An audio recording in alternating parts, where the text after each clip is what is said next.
Franck Ferrand sur Europe 1, au cœur de l'histoire.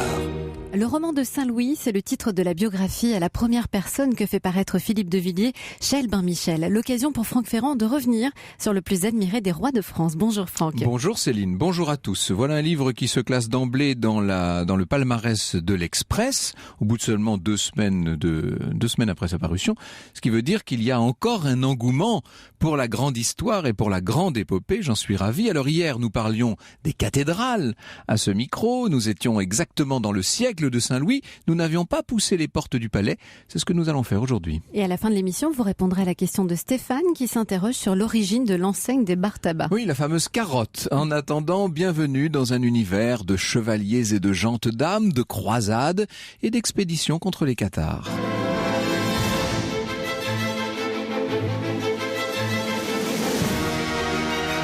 Europe 1, au cœur de l'histoire. Franck Ferrand.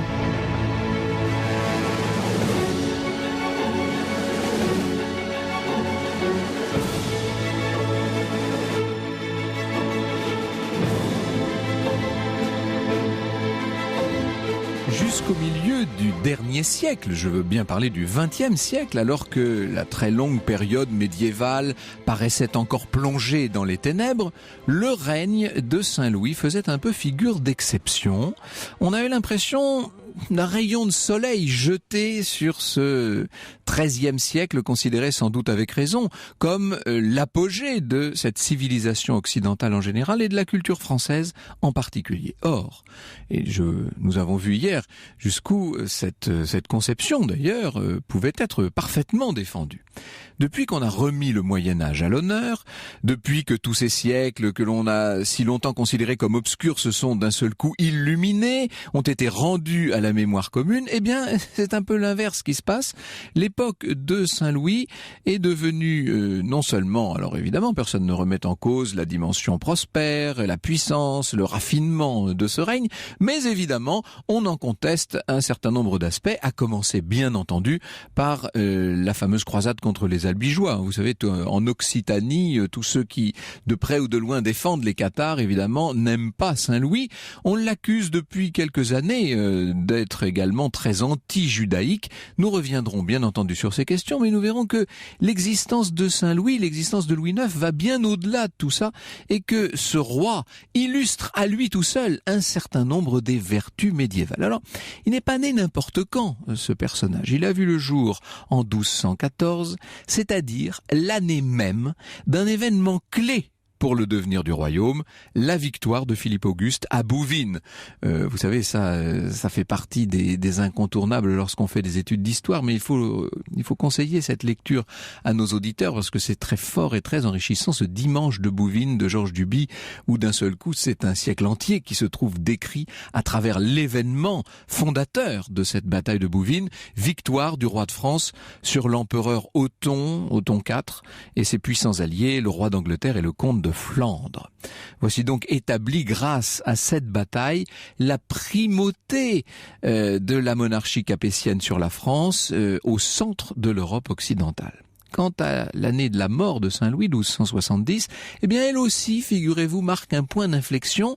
On va y revenir évidemment, mais 1270, c'est l'année de la 8e et dernière croisade. Autant dire la fin d'une époque et assez vite l'écroulement de tout l'état d'esprit qui allait avec. Voici donc une vie exemplaire, balisée par Bouvines et par la dernière croisade et illuminée par ces fameuses cathédrales dont nous parlions hier. Alors, je regardais ce matin une carte du royaume de France au temps de Saint-Louis. Il faut bien avoir à l'esprit qu'à l'époque, le domaine royal est extrêmement limité encore. Il représente l'île de France, la Normandie, la Sologne, une partie du Val-de-Loire, plus la région de Carcassonne et celle de Nîmes. Tout le reste du territoire français tel que nous le connaissons est encore à l'époque tenu par ces grands seigneurs féodaux qui certes sont des vassaux du roi de France, mais n'en conservent pas moins la suzeraineté sur la Bretagne, l'Anjou, le Poitou, la Guyenne, le Toulousain, le Périgord, l'Auvergne, la Bourgogne, la Champagne, l'Artois et j'en passe et des meilleurs.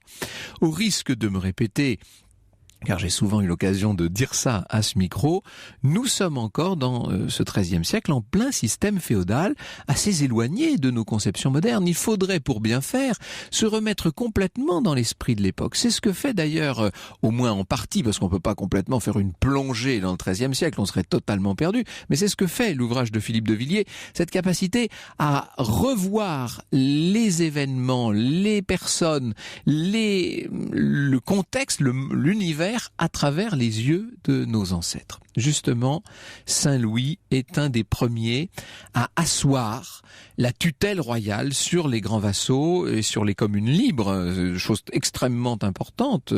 On commence seulement à contrôler les comptes à cette époque-là, mais c'est l'instrument par lequel la monarchie va prendre barre sur l'ensemble des pouvoirs qui la mettent en cause. Alors, c'est vrai que sous les devanciers de Louis IX, je pense à son grand-père évidemment, Philippe Auguste, et à Louis le Lion, son père, qui a fort peu régné, le domaine royal déjà s'était agrandi. Et puis on avait envoyé des préfets, si j'ose cet anachronisme. Il y avait des baillis en Pays d'Oil au nord, des sénéchaux en Pays d'Oc au sud, et on avait aussi, et ça il faut rendre hommage à cela de cela à Philippe Auguste, on avait repris aux Anglais l'ouest de la France. Le royaume, je l'ai dit, à ce moment-là est prospère, d'où une démographie qui d'un seul coup explose.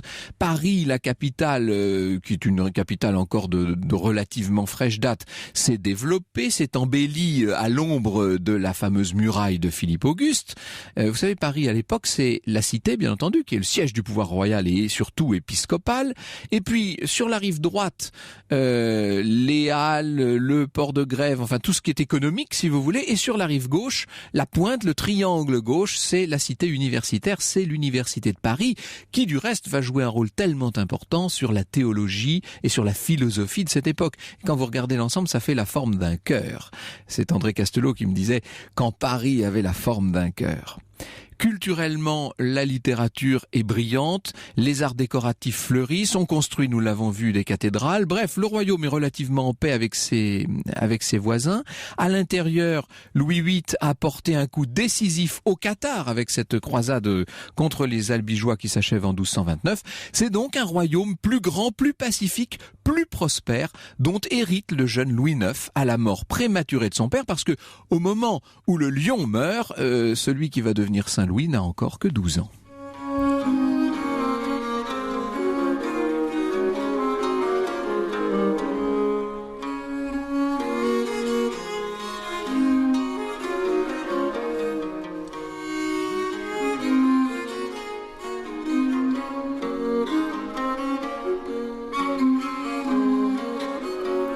Minsang sur Europe 1, un extrait de Chant d'amour du XIIIe siècle. Franck Ferrand, 14h, 15h sur Europe 1. Au cœur de l'histoire, cet après-midi, Franck Ferrand, vous nous contez la vie de Saint-Louis. Alors ce jeune homme, évidemment, au moment où il devient roi de France, évidemment, pendant toute sa minorité, va se trouver sous la tutelle de sa mère. Et il faut rendre grâce à Philippe de Villiers de nous avoir parlé de Blanche de Castille comme on ne l'avait pas fait depuis longtemps. Ça, je trouve ça bien, parce que cette reine-mère d'origine castillane a joué un rôle très important. Son énergie, son autorité, son charisme en font un grand personnage, à l'image de sa propre grand-mère, Aliénor d'Aquitaine, mon personnage fétiche, vous savez. Alors elle est là pendant non seulement la minorité de son fils, je vous l'ai dit, mais pendant toute sa jeunesse, au moins jusqu'au mariage de 1234. 1234, Saint-Louis a donc 20 ans. On peut parler, les historiens parlent de comonarchie, et pendant la longue absence de Saint-Louis pour cause de croisade de 1248 à 54 tout de même, Blanche de Castille va constamment être sur la brèche, et évidemment ça va lui faire beaucoup d'ennemis. Voilà ce qu'écrit Philippe de Villiers. À chaque vêprée, alors c'est Saint-Louis qui parle, comme s'il racontait lui-même sa propre épopée. À chaque vêprée, ma mère, qui avait le bail du royaume, mais aussi celui de ses enfants, venait nous visiter après complis. Nous l'attendions, Nos impatiences portaient vers elle notre tendresse. Elle nous prenait dans ses bras, elle appelait ses fils ses petits Capétiens, et Isabelle son trésor de Castille. Elle lui offrait souvent un chapelle de fleurs fraîches au parfum de Tolède. Avec sa petite cotte de soie blanche et sa couronne de violettes, Isabelle caracolait dans les jardins du Louvre. C'était grand ravissement de l'ouïr chanter un virlet ou un rondeau sous les sycomores de Chypre. Le seigneur Bouteiller la dénommait la reine du petit palais. Elle seule avait encore le pouvoir de faire rire ma mère, accablée qu'elle était par les affaires du royaume. Car Paris était devenu la capitale de la rumeur. La rue se vautrait dans les débordements de boue. L'ironie allait son train, emplissant ses fioles de venin au bourg Saint-Germain, puis les vidant à Saint-Sulpice.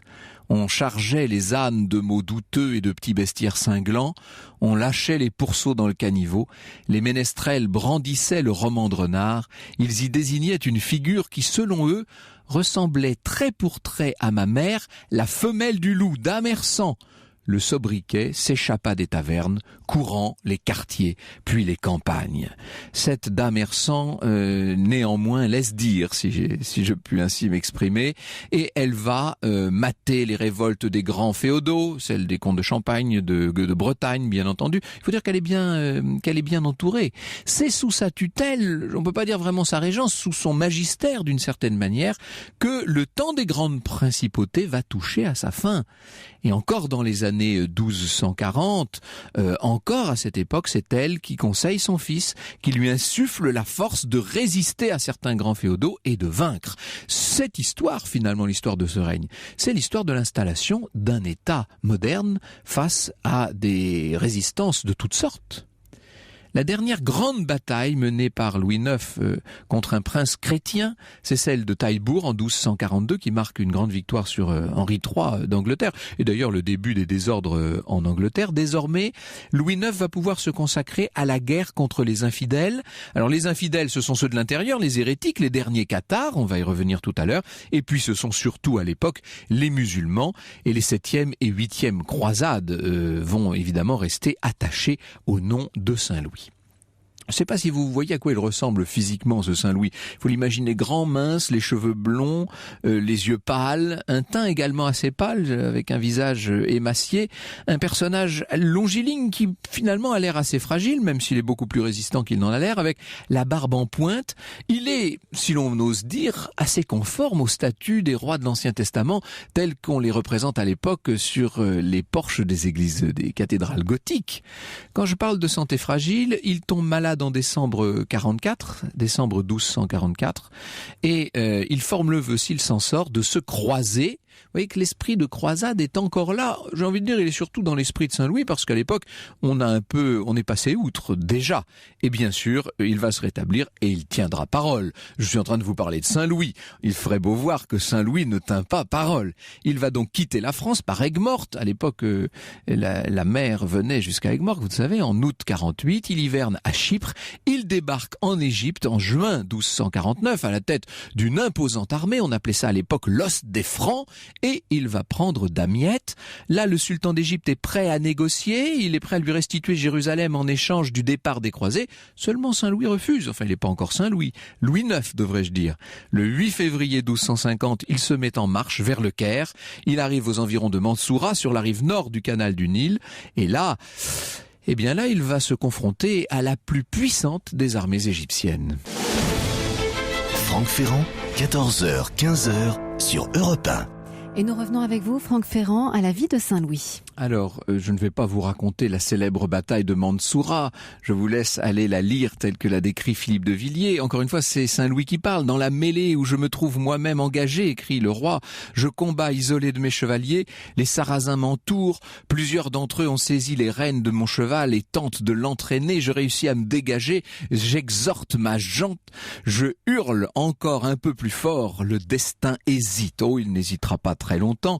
Il finira par donner, en tout cas dans un premier temps, la victoire au roi de France qui, au-delà d'une forme de pèlerinage en Terre Sainte, va accomplir là ce qu'il faut regarder comme une forme de sacerdoce. Ça, c'est essentiel pour comprendre la personnalité, pour comprendre l'ambition véritable de Saint-Louis, qui serait du reste bien longtemps resté en Palestine s'il n'avait fini par apprendre au printemps 53 le décès de sa mère, survenu 5 mois plus tôt. Alors là, il faut rentrer à Paris, bien entendu. Il quitte Acre le 25 avril 1254 et fera son entrée dans Paris le 4 septembre. Oui, on voyageait pas à l'époque, le low cost n'existait pas, mais les voyages rapides non plus, évidemment. Et alors ça pourrait presque être une surprise quand on connaît tous les détails d'une croisade sur laquelle, comme vous l'avez vu, je viens de sauter à pieds joints. Paris accueille le roi avec des débordements, des transports de joie et de liesse.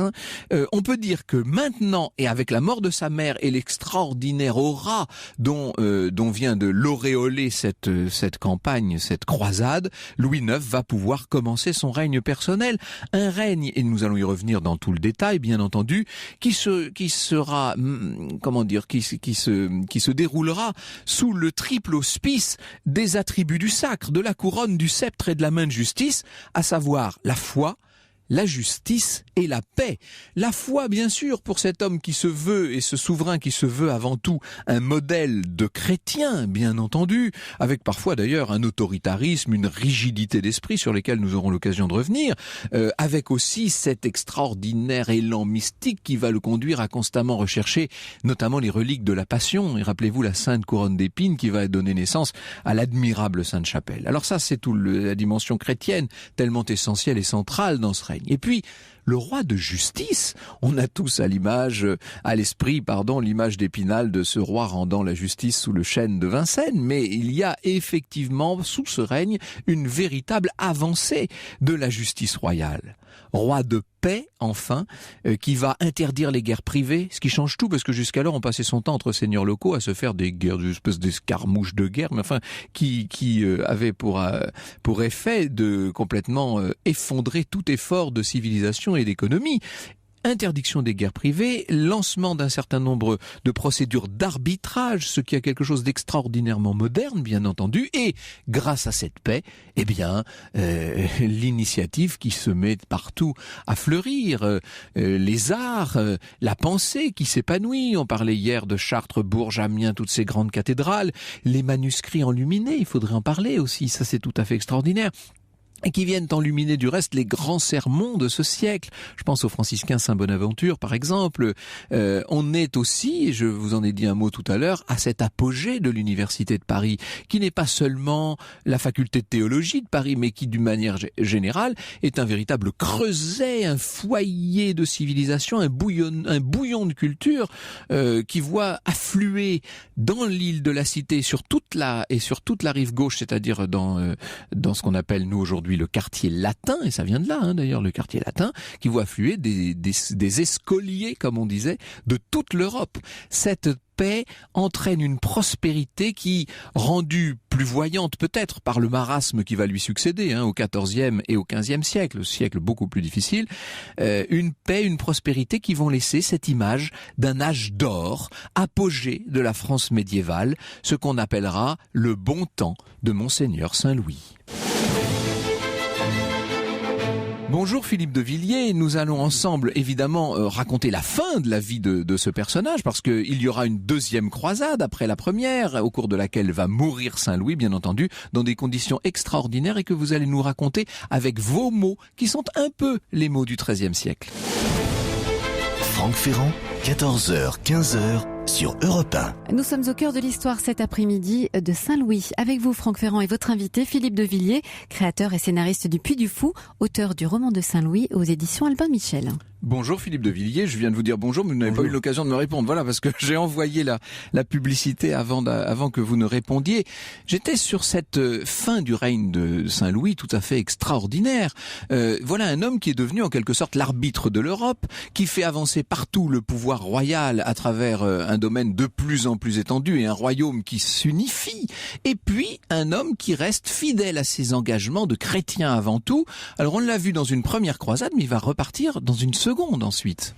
Alors pour Saint-Louis, la frontière de la chrétienté latine, c'est le Jourdain. C'est le berceau du christianisme. Ô Jérusalem, ô Jérusalem. C'est ce qui s'appelle repousser assez loin les frontières, ça quand même. Oui, mais à l'époque, l'Orient était premier. C'est là que, à Jérusalem, le Christ est mort et ressuscité. Et Saint Louis, toute sa vie, voulait rejoindre la terre des apôtres, qu'on appelait la terre de promission. La terre de promission. Il avait trois objectifs. Rétablir la liberté de la route des pèlerins, rétablir la liberté d'accès au Saint-Sépulcre, et enfin protéger les chrétiens d'Orient. Et pourquoi il repart une deuxième fois ? Parce que il reçoit un message de son représentant, Geoffroy de Sargine, qui est resté là-bas à Acre, et qui lui dit « Sire, tout est perdu.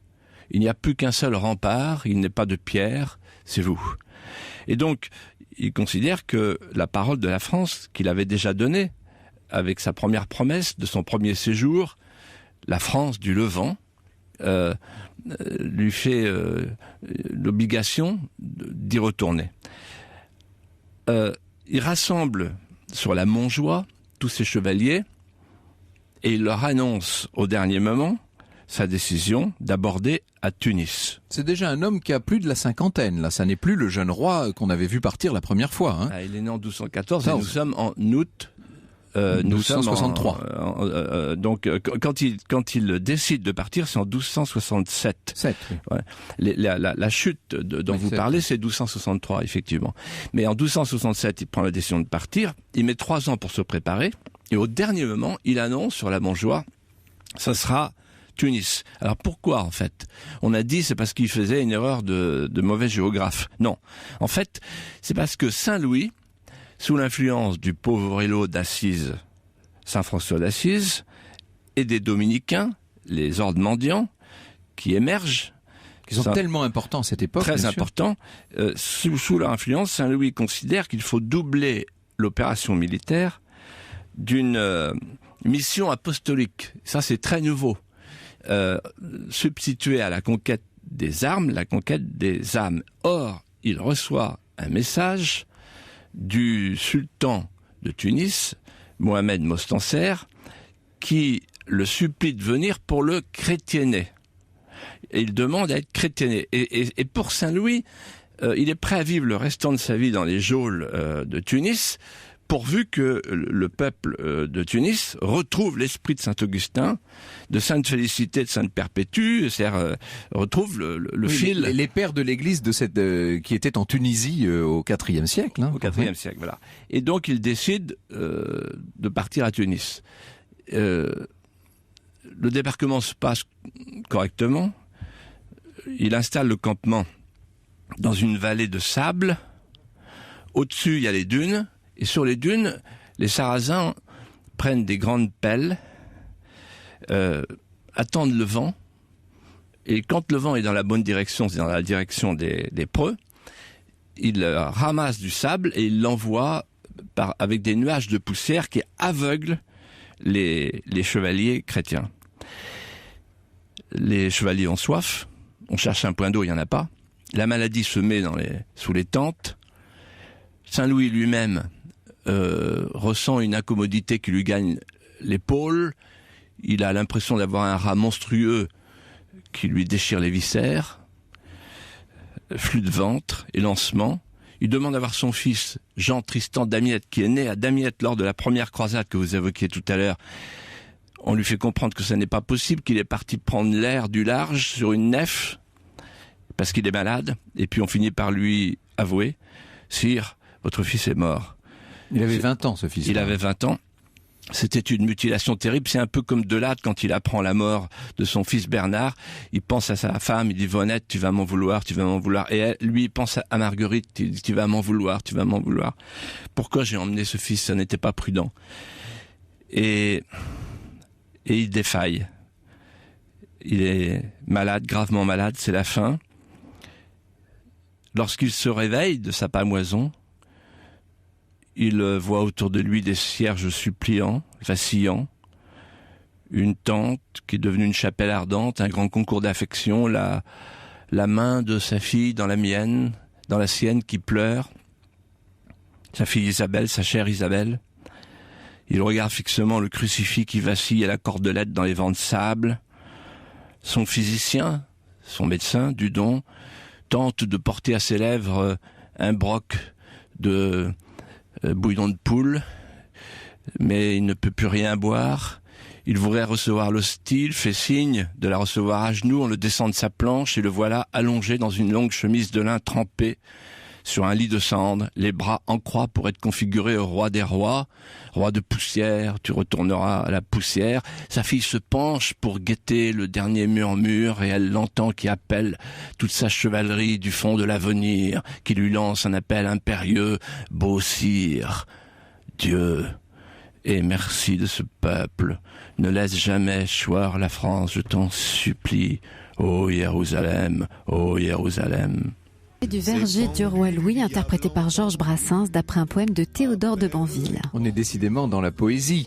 Si certains se demandent si Philippe de Villiers a écrit son livre, parce que vous savez qu'il y a un certain nombre d'hommes politiques qui n'écrivent pas leurs livres, eh bien, avec le numéro, pardonnez-moi l'expression, avec l'inspiration dont vous venez de témoigner à ce micro, là, il n'y a aucun doute sur la question. Je précise à nos auditeurs que vous n'étiez pas en train de lire, hein, bien entendu, que vous étiez complètement dans l'inspiration et je vous ai laissé conduire le Saint-Louis jusqu'à sa dernière demeure, d'une certaine manière. Alors, cinécénie littéraire. C'est ça, voilà, on était au Puy du Fou en direct, c'était formidable. Alors, je n'ai pas l'intention, après cela, de revenir sur les causes réelles de la mort de Saint-Louis, comme le fait le docteur Jacques de Blauve, dans son très bon ouvrage, hein, De quoi sont-ils vraiment morts? J'ai eu l'occasion de vous en parler plusieurs fois.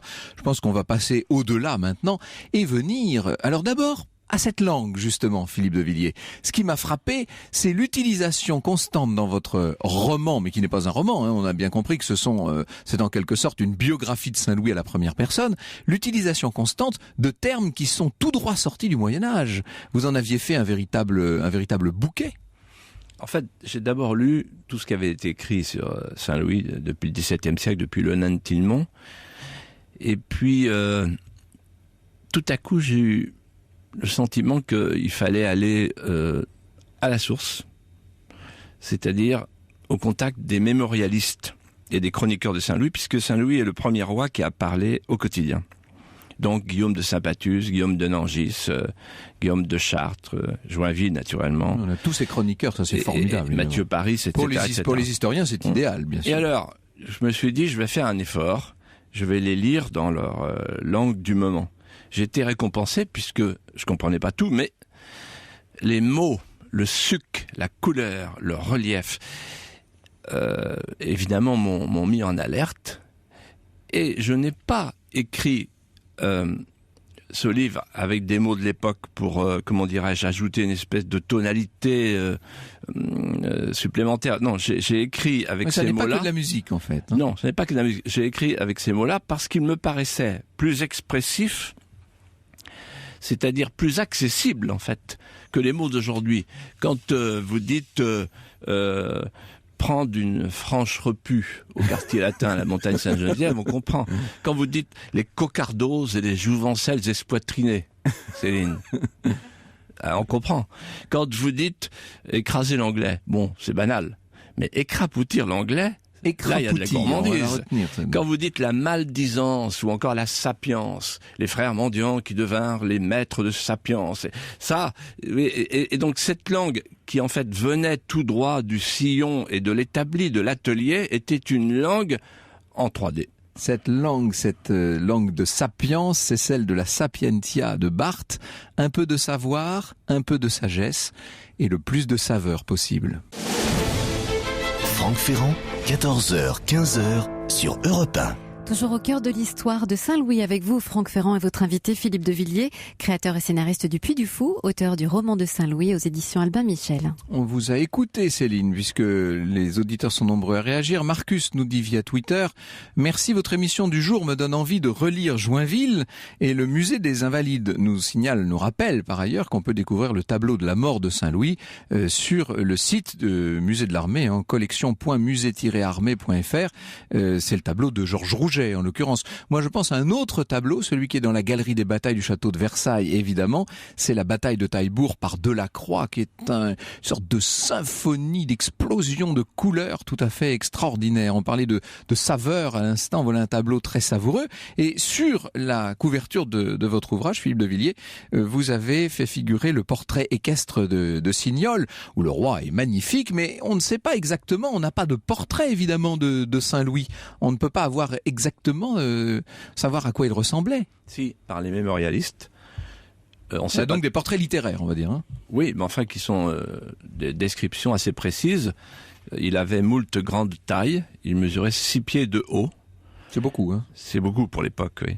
Il avait le chef inondé de blondeur aux épis d'or. Le chef, c'est la tête.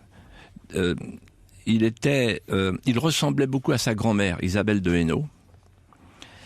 Et il avait le sang froid du Hainaut, le sang froid du Nord, et il avait le sang chaud de la Castille, ce qui lui donnait un tempérament composé, à la fois impérieux et imprévisible, secret et très expansif, puisque sa mère, Blanche de Castille, était une enjôleuse de ce midi qui met un soleil, un feu brûlant dans le sang des filles.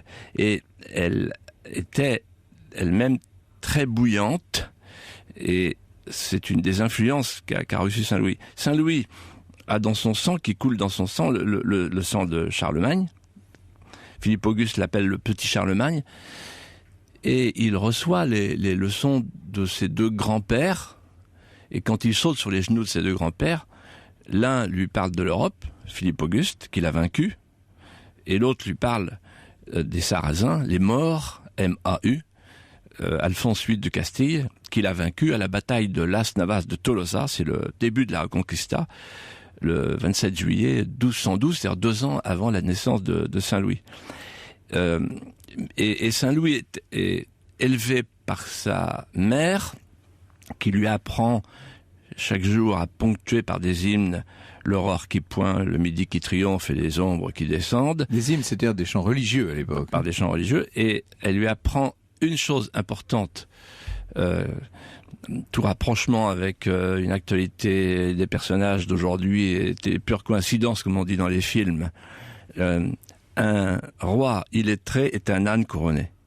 Et donc, elle le cultive, elle lui donne un psautier de la reine Ingeborg, et très, très vite, à l'âge de 6 ans, on lui confie des livres, et rapidement, il connaîtra l'histoire du roi de Hongrie, oui, etc. Vous nous le montrez non seulement beau au dehors, mais beau au dedans, en quelque sorte. Oui, mais contrairement à ce qu'on croit, à un moment donné, il parle avec Robert Sorbon, son grand ami, Sorbonne. De la Sorbonne, voilà. Bien sûr. Et ils disent tous les deux, il vaut mieux être un roi prud'homme qu'un roi dévot.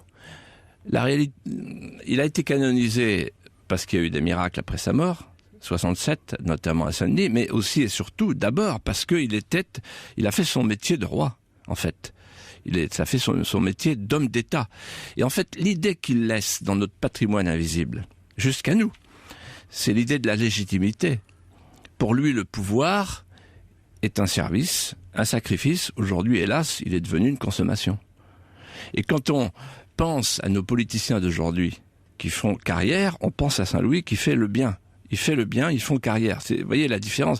Et entre les deux, il y en a sans doute quelques-uns aujourd'hui qui essaient de faire le bien. Quand même. Et donc, oui, mais enfin, la dominante dans la crise que nous vivons, la dominante, c'est quand même l'idée de l'hédonisme politique.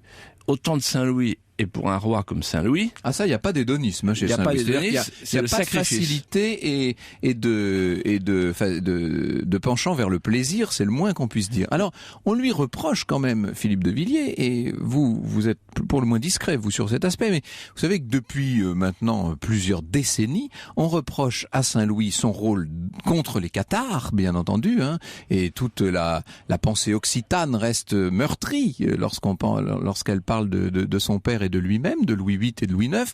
Et puis, on lui reproche aussi un anti-judaïsme très, très violent. Alors, je réponds à ces deux questions. Sur les Cathares, il arrive après. C'est quasiment... Genre, il arrive après le gros de l'affaire. Puisque quand son père meurt à Montpensier, nous sommes en 1226.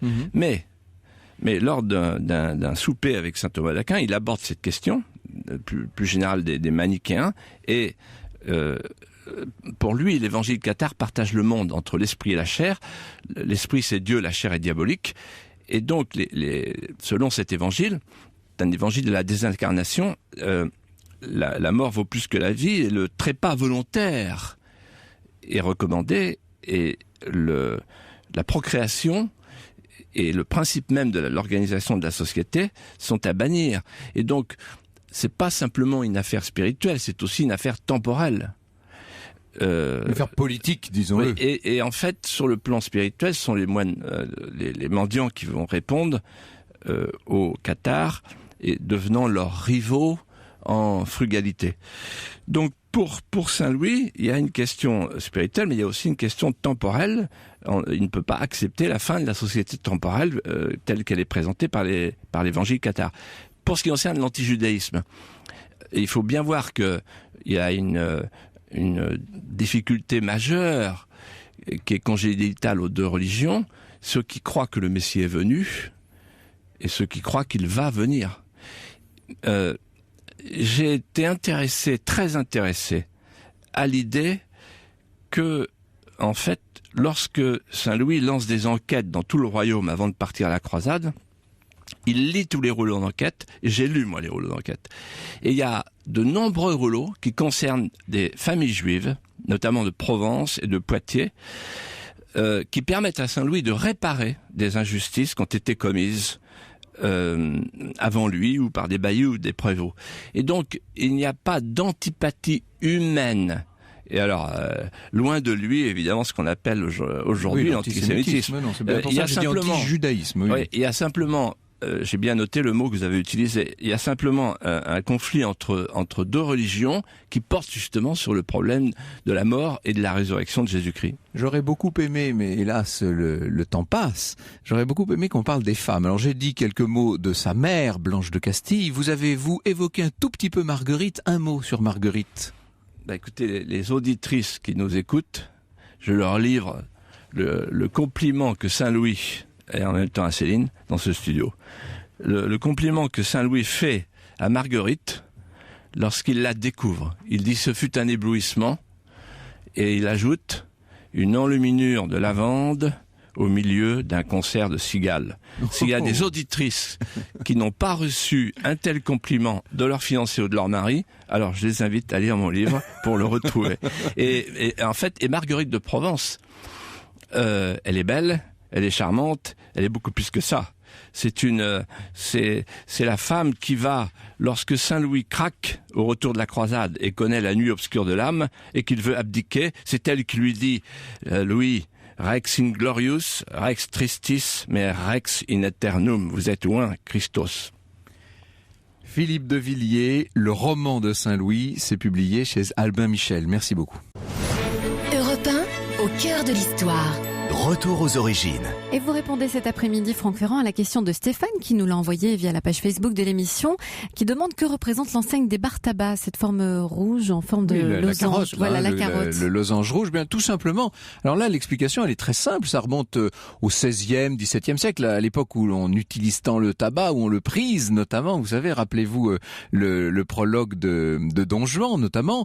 On fait sécher les feuilles de tabac et on les torsade, ce qui fait qu'elles sont présentées chez les marchands sous forme de rouleaux qui rappellent vaguement la forme d'une carotte, et le vendeur râpait ou moulinait selon le goût du client le tabac, selon qu'on voulait le fumer ou qu'on voulait le priser, tout simplement. Ben voilà d'où vient la carotte. Et puisque j'ai répondu très vite, j'ai le droit, je crois, de répondre à une deuxième question.